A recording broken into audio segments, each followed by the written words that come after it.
Are you an intermediate speaker of English who wants to improve their communication skills to skyrocket your overall charisma, your personality, and the way you speak? If that is you, then this lesson is for you, because in this lesson, we'll understand how do you use advanced structures of communication skills. Now, what do I mean by advanced structures? If you have seen people using structures like this, for example, must have spoken, might have ridden, may have eaten, can't have done, or for that matter, couldn't have written. If you have heard people saying these kinds of structures, then let me tell you, they're not common structures. They are called past models. What do we call them? One more time, repeat after me. They're called past models. Why do we call them models? We call them models because they have modal verbs in them, like must, might, may, can't, couldn't. They're all called modal verbs, and that is why we call them past model structures. And the more you use them, the more your communication skills come across as really impeccable, for that matter. And that's what today's lesson is about. So today we will learn how to use all of them. But before we move forward, I want to clarify something. Many of you may actually not know what is the meaning of the word past participle, and it's totally fine. You are here to learn how to speak English fluently with charisma, and not particularly what is the meaning of past participle. But let me tell you, it's very simple. It means third form of the word. For example, eat is the first form, ate is the second form, eaten is the third form. So in past models with these kinds of structures in English, we always use past participle, that is the third form of the verb. So if you've understood what the structure is all about, let's dive into the lesson. So let's get started. This is English Speaking Practice, and my name is Krish. I'm your spoken English trainer. And if you're new to the channel, make sure to subscribe, and let's get started. Here we go. So before we begin, I want to show you 4 to 5 real life examples first of all. Let's have a look at example number 1. I must have left my phone at Anna's. So if you see, we are using the structure must have left.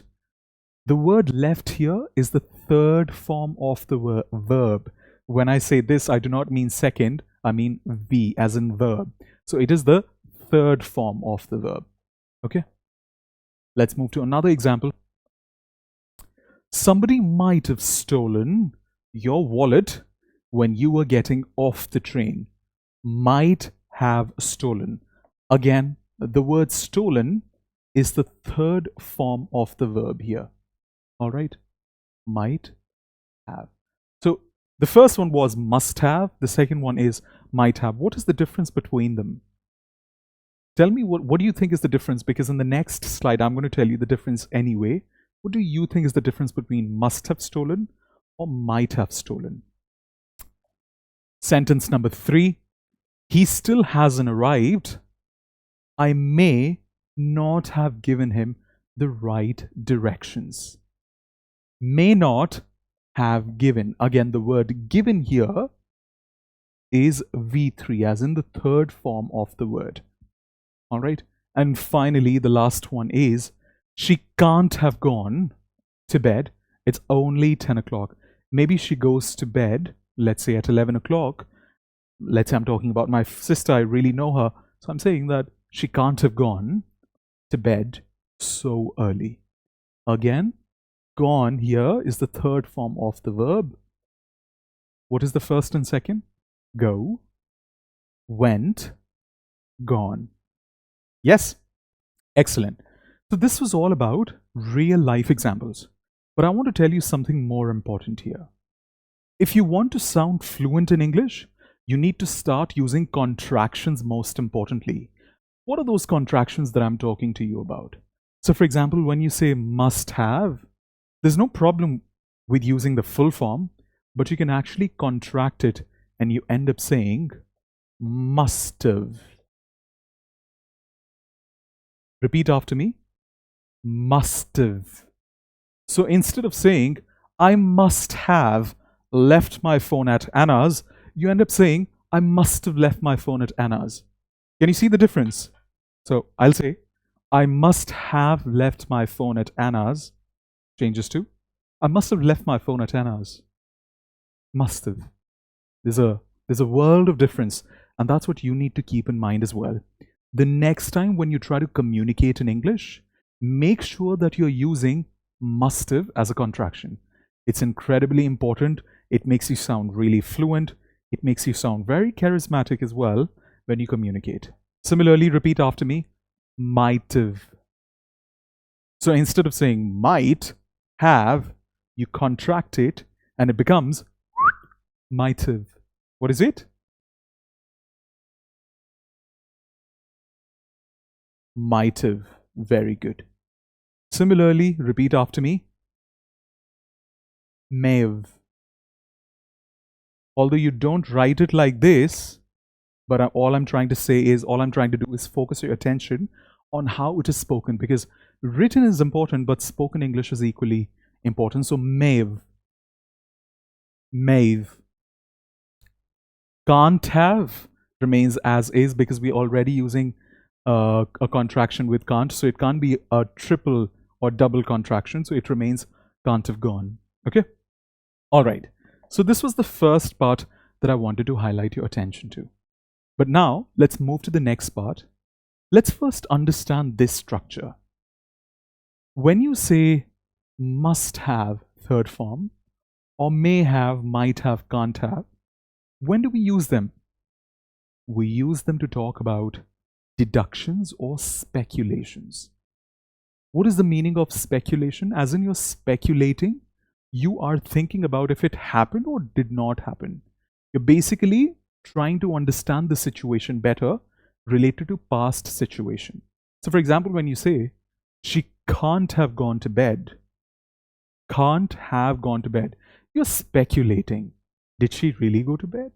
She can't have gone to bed. It's only 10 o'clock. She goes to bed at 1 o'clock. Yeah. So what are you trying to do? You're speculating. You're thinking, did it really happen? It usually does not happen. So what are you doing? You're sort of speculating in your head. But when you see the word must and then have, then you're not speculating. Then you're almost sure that something happened or something that happened was true. For example, she must have gone to bed at 1 o'clock. Then you're not speculating anymore. Now you're almost sure because you know, maybe a repeated pattern, you know this person very, very well. So you say, she must have gone to bed. All right. Something like that, along those lines. So I hope you understand the difference. Here, you're only speculating. May have, might have, can't have, etc. Must, except must, all of these, if you see, are used for speculations, but particularly when you look at must, it is used for almost surety. Okay? They're all used for speculations, but must is particularly when you're almost sure about the situation.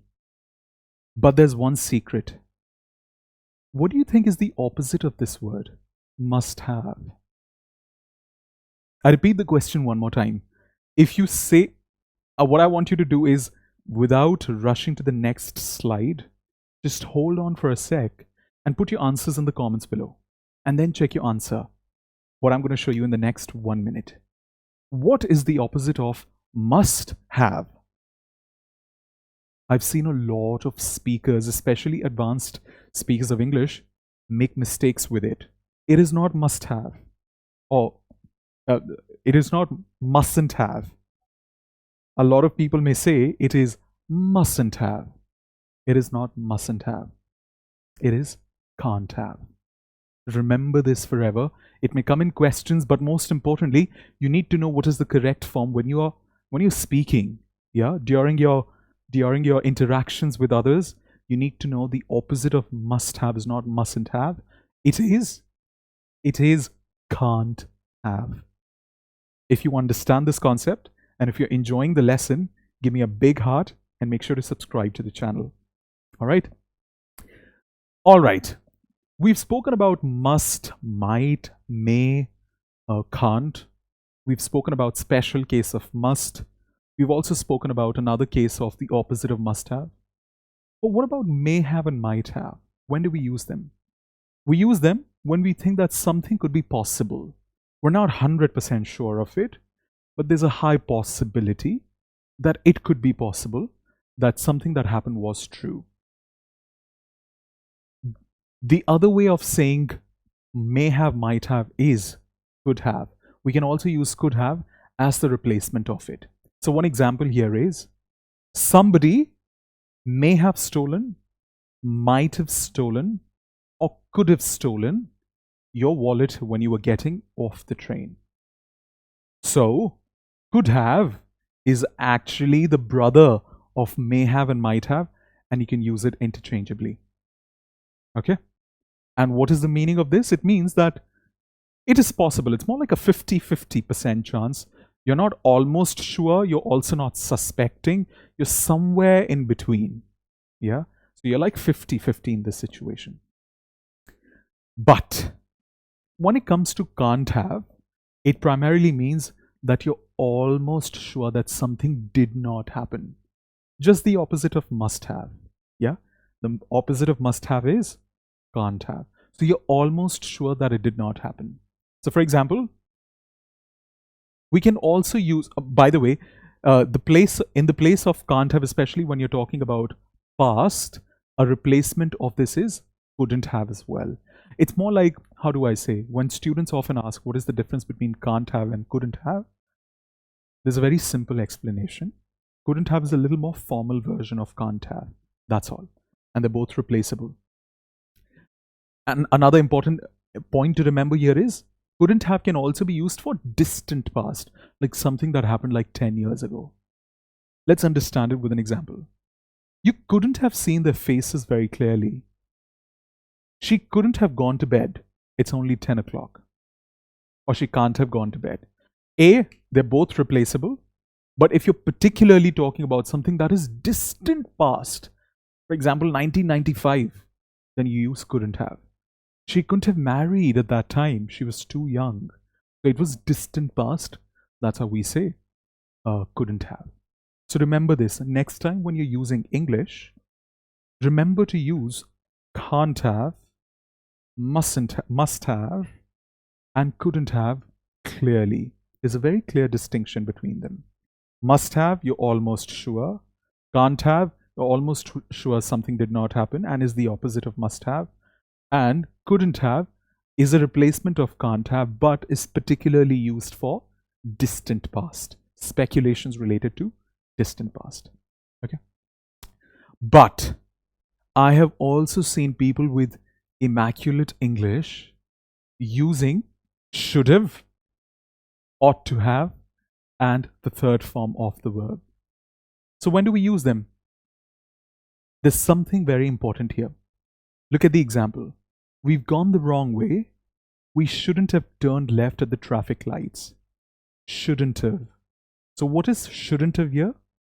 It is the negative of should and have contracted together. So repeat after me. Shouldn't have. Shouldn't have. It's actually the full form here, so I'm pronouncing it differently. Shouldn't have.